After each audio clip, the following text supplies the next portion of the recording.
সপ্তাহ অর্থাৎ student week. আজকে আমাদের থিম রাখা হয়েছে ক্যারিয়ার গাইডেন্স ডে।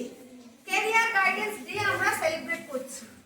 তোমরা খুবই ছোট, ক্যারিয়ার বলতে কিছুই হয়তো এখনো বোঝো না, সেভাবে স্বপ্নও দেখতে শেখোনি, তবুও তোমরা এটা শোনো, ক্যারিয়ার অর্থাৎ পেশা, কাজ, যেটা করে আমরা আমাদের ভবিষ্যৎ জীবনে অর্থ উপার্জন করতে পারি এবং আমরা সুনিশ্চিতভাবে আমাদের জীবন যাপন করতে পারি। ক্যারিয়ার অনেক রকমের হতে পারে। আমি একজন শিক্ষিকা, এটা আমার ক্যারিয়ার, আমার পেশা, এটা করে আমি আমার অর্থ উপার্জনের মাধ্যমে জীবন যাপন করছি, আমি আমার খাবার জোগাড় করতে পারছি, তাই না? তো আর এটা করে আমি কি করছি, আমার আত্মতুষ্টি অর্থাৎ আমি নিজেও খুব সন্তুষ্ট আছি যে আমি একজন টিচার, এটা আমার ক্যারিয়ার। ক্যারিয়ার কত রকমের হতে পারে তা তো তোমাদের একটা ধারণা পেতে হবে। দেখো, আজকে আমরা একটা সমাজ বন্ধু চার্ট পেয়েছি। এই সমাজ বন্ধু চার্টেতে যাদেরকে সমাজ বন্ধু হিসেবে দেখানো হয়েছে, এটাও কিন্তু এদের এক একজনের পেশা, এরা এদের ক্যারিয়ার এই পেশাটা অবলম্বন করেই তৈরি করেছে। ঠিক আছে, দেখো এখানে কত রকমের ক্যারিয়ারের কথা বলা আছে। ফার্মার বা চাষি, তাঁতি, মুচি, জেলে, কামার, কুমোর, নাপিত, রাজমিস্ত্রি, এইরকম ডাক্তার থেকে শুরু করে শিক্ষিকা থেকে শুরু করে একটা সেনাকর্মী পর্যন্ত এরা আমাদের সমাজ বন্ধু। আর এদের এই যে পেশাটা, যে কাজটা ওরা করে, এটার মাধ্যমেই এটাই হচ্ছে ওদের ক্যারিয়ার। ঠিক আছে, তো তোমরা এখন ছোট্ট, তোমাদের ছোট ছোট চোখে নিশ্চয়ই এখন রঙিন রঙিন অনেক স্বপ্ন যে তোমরা কোন পেশায় যেতে চাও, কোন পেশাটাকে তোমাদের আগামী জীবনে পাথেয় করে সমাজে একজন প্রতিষ্ঠিত হতে চাও। নিশ্চয়ই তোমরা এটা নিয়ে ভাবনা চিন্তা করেছো, নিশ্চয়ই করেছো। ঠিক আছে, আজকে আমরা তোমাদেরকে এই বিষয়ে কিছু গাইড দেব যে কোন ক্যারিয়ারটা বাছলে সুবিধে হবে, কেন তুমি সেই ক্যারিয়ারটা বাছবে, সেটা করলে কাদের উপকার হবে, সেই ক্যারিয়ার বাছতে গেলে কি কি করতে হবে। ঠিক আছে, আগে আমরা তোমাদের থেকে জানবো যে ওই বিষয়ে তোমাদের কতটা ধারণা রয়েছে। ওকে, তো দেখো, ঠিক আছে, আজকে আমরা প্রথম তোমাদের সাথে একটু আলোচনা করি যে তোমরা কে কি হতে চাও, তোমাদের ক্যারিয়ার সম্পর্কে কে কি ভেবেছো। ঠিক আছে, তো আগে আমি তোমাদের থেকে একটু জানতে চাইবো যে তোমরা কে কি হতে চাইছো। ঠিক আছে, তো প্রথম আমি ক্লাস 5 এর একটু বড়, ক্লাস 5 এর থেকেই শুরু করব, কারণ ওরা অলরেডি স্বপ্ন দেখতে শুরু করেছে, ও নিশ্চয়ই ভবিষ্যৎ নিয়ে ভাবনা চিন্তা শুরু করেছে, তাই না? ক্লাস 5 এর থেকে কে আসবে? আচ্ছা, মনীষা এখানে এসো। মনীষা, তুমি বড় হয়ে কি হতে চাও, এই নিয়ে কখনো কিছু ভেবেছো? আচ্ছা, ভেবেছো।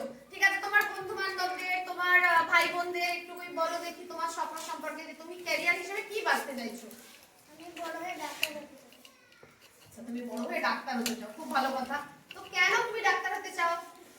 আমি দেখেছি আমাদের গ্রামে অসুস্থ মানুষদের সেবা করানোর জন্য অনেক বড় বড় শহরে যেতে হয়, তাই আমি গ্রামের একটি ডাক্তার হতে চাই এবং অসুস্থ মানুষদের সেবা করতে চাই।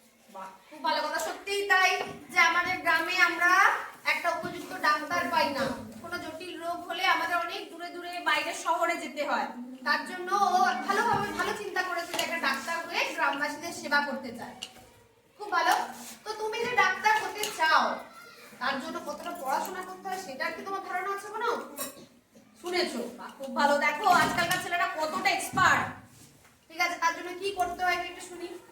উচ্চ মাধ্যমিকে সায়েন্স নিয়ে পড়তে হয় এবং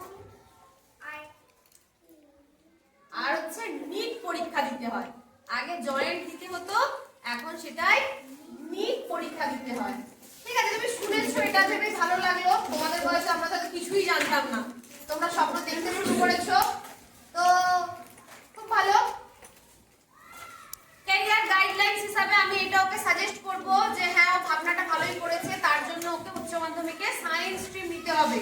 অবশ্যই সমাজে ডাক্তারদের গুরুত্ব অনেক বেশি, ও বড় হয়ে ডাক্তার হতে চায়, খুব ভালো কথা। খুব ভালো। তো দেখো ক্লাস 5 এর মনীষা তো বললো ওর কিছু ধারণা আছে, এটা জেনে খুব ভালো লাগলো। আচ্ছা, আরেকজনকে আমি ডেকে নিয়ে দেখি ক্লাস 5 এর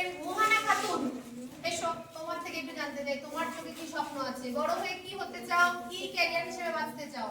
আমি বড় হয়ে পুলিশ হতে চাই। বাহ, বড় হয়ে পুলিশ হতে চাও। আমরা তো পুলিশের নাম শুনলেই ভয় পাই, তো তুমি হঠাৎ এরকম পুলিশ হতে চাইছো কেন? আমি দেখেছি আমি বড় হয়ে মহিলা পুলিশ হতে চাই। মহিলাদেরকে সুরক্ষা দেওয়ার জন্য, তাই তো? দেওয়ার জন্য আচ্ছা, এটা ঠিকই। পুলিশদের কাজটা হচ্ছে সুরক্ষা দেওয়া, আইন শৃঙ্খলাটাকে সুন্দরভাবে বজায় রাখা।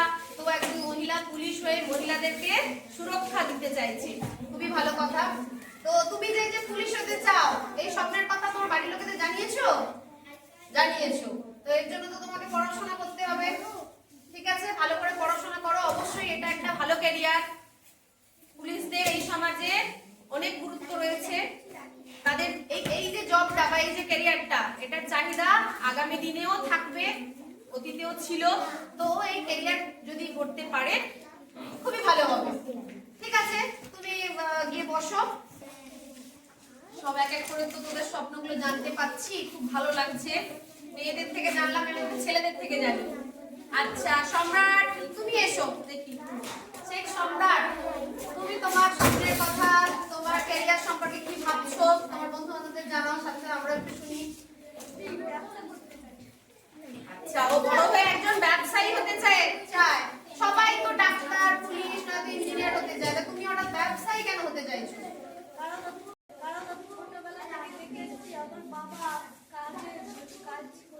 কিসের কাজ করতে তোমার বাবা? ও আচ্ছা, দর্জির কাজ করতে। তো দেখো, ছোট থেকে দেখেছো বাবাকে দর্জির কাজ করতে, জামা কাপড় তৈরি করতে। তো তুমি কি জামা কাপড়ের দোকান দিয়ে ব্যবসা হতে চাও নাকি? খুব ভালো কথা।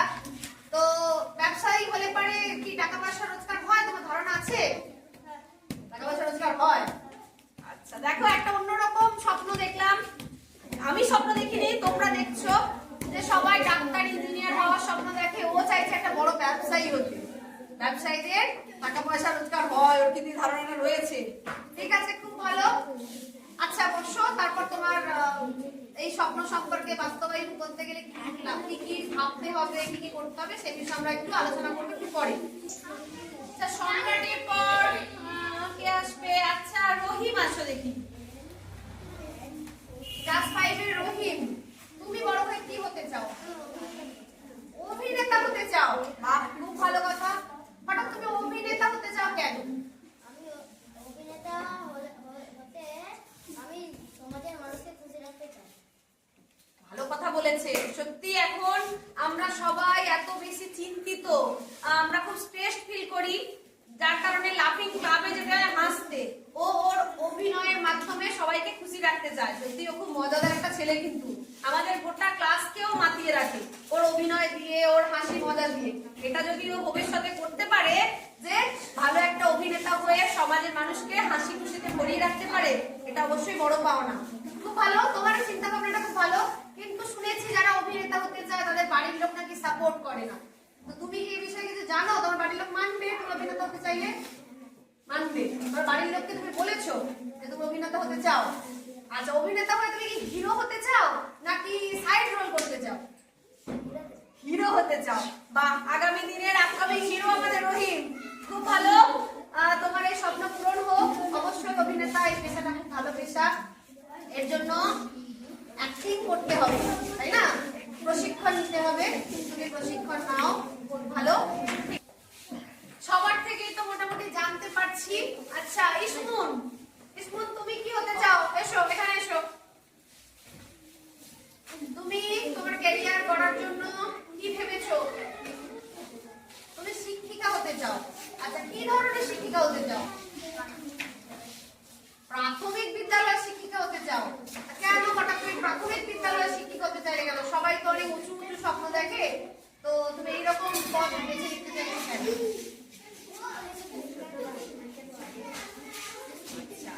ও তার মানে ছোট বাচ্চাদের খুব ভালোবাসে, ছোট বাচ্চাদের সঙ্গে ওর যে বন্ডিংটা তৈরি হবে এটাও চায়, যে ছোট বাচ্চাদেরকেও একদম শেখাতে চায়। এটা অনেকে ভয় পায় যে ছোট বাচ্চাদের কিভাবে পড়াবো। খুব ভালো কথা, তো প্রাথমিক বিদ্যালয়ের শিক্ষিকা হতে চায়।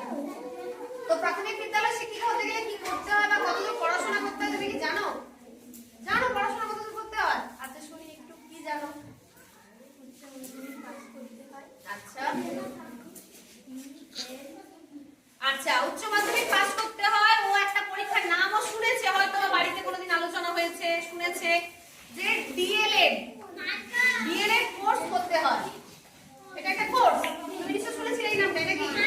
ডিএলএড কোর্স করতে হয় অবশ্যই। প্রাথমিক শিক্ষক শিক্ষিকা হতে গেলে উচ্চ মাধ্যমিকের পর ডিএলএড কোর্স করতে হয়। তো তার জন্য তাহলে অনেক কিছু জানতে হবে। তুমি পড়াশোনা করবে তো? বাড়ির কাজের চাপে পড়াশোনা করা ছেড়ে দেবে না? ঠিক আছে, নিজের লক্ষ্য স্থির রাখবে, বাড়িতে প্রত্যেকদিন নিয়ম করে সকাল সন্ধ্যে পড়তে বসবে, আর প্রাথমিক শিক্ষক হওয়ার জন্য মনস্থির করে রাখবে, লক্ষ্য স্থির রাখবে। তো তুমি শুনলে যে ডিএলএড তো করতে হবে কোর্সটা। এর পাশাপাশি শিক্ষক শিক্ষিকা হতে গেলে ধরো তোমাদের অনেকেই মনে মনে হয়তো ভেবে রেখেছো শিক্ষক শিক্ষিকা হবে, ক্যারিয়ার করবে, কিন্তু বলতে সাহস করছো না। তারা জেনে রাখো, শিক্ষক শিক্ষিকা হওয়ার জন্য, প্রাথমিক শিক্ষিকা হওয়ার জন্য ডিএলএড কোর্স করতে হবে, আর টিচার এলিজিবিলিটি টেস্ট অর্থাৎ টেট পাস করতে হবে। তার জন্য তোমাদের পড়াশোনা করতে হবে।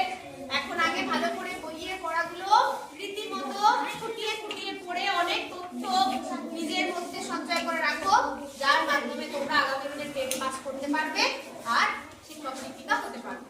ঠিক আছে, ক্লাস 4 এর আরশাদ আলী আকন, তুমি এসো দেখি, তুমি বড় হয়ে কি হতে চাও শুনি। আমি আর্মি অফিসার হতে চাই। আর্মি হতে চাও? আচ্ছা, আর্মিদের কি কাজ তুমি জানো? কি কাজ তারা কি করে? তারা দেশের রক্ষা করার জন্য, আচ্ছা, দেশকে রক্ষা করে, এই তো যুদ্ধ করে, দেশ শত্রুদের সঙ্গে যুদ্ধ করে দেশকে রক্ষা করে। আচ্ছা, তো এর জন্য কি পড়াশোনা করতে হয় বা কি করতে হয় তোমার কি জানা আছে? কি শুনি, আর্মি হওয়ার জন্য যে একটা প্রশিক্ষণ দেওয়া হয়। প্রশিক্ষণ দেওয়া হয়, সেটা পাস করে আর্মি হতে হয়। আচ্ছা, তো তুমি জানো যে আর্মি হওয়ার জন্য একটা নির্দিষ্ট প্রশিক্ষণ রয়েছে, সেই প্রশিক্ষণটা তুমি পাস করে আর্মি হতে চাও আর আমাদের দেশকে শত্রুদের আক্রমণ থেকে রক্ষা করতে চাও। খুব ভালো, অবশ্যই তোমার এই ভাবনাটাকে স্যালুট জানাই। ঠিক আছে, তুমি এখন বসো। আজ আমরা ক্যারিয়ার গাইডেন্স দিতে তোমাদের থেকে জানতে পেরেছি যে তোমরা তোমাদের ক্যারিয়ার হিসাবে কে কোন দিকে যেতে চাও বা ক্যারিয়ার গঠন করতে গেলে তোমরা কোন পেশাটাকে বাঁচতে চাইছো। খুব ভালো, তোমাদের এই ইচ্ছাগুলো খুব ভালো। গাইডলাইন বলতে আমরা এই মুহূর্তে তোমাদের এটাই বলতে চাই যে যে পেশাতেই যাও না কেন, তোমাদের যে বেসিক নলেজ, তোমাদের যে শিক্ষা, এই মুহূর্তে উচ্চ মাধ্যমিক পর্যন্ত তোমাদের যে পাঠ্যপুস্তক, তার যে জ্ঞানটা, সেটা তোমরা আগে ভালোভাবে অর্জন করো। অর্জন করে তোমাদের জ্ঞানের ভান্ডারটাকে সমৃদ্ধ করো। কোনো বদ সঙ্গে পড়ে তোমাদের এই লক্ষ্যবস্তু থেকে তোমরা সরে যেও না। আগামী দিনে বড় হতে হতে তোমরা নিজেরাই আরো অনেক ক্যারিয়ার গাইডলাইন পেয়ে যাবে। ভবিষ্যতে তোমরা যে পেশায় যেতে চাইছো সে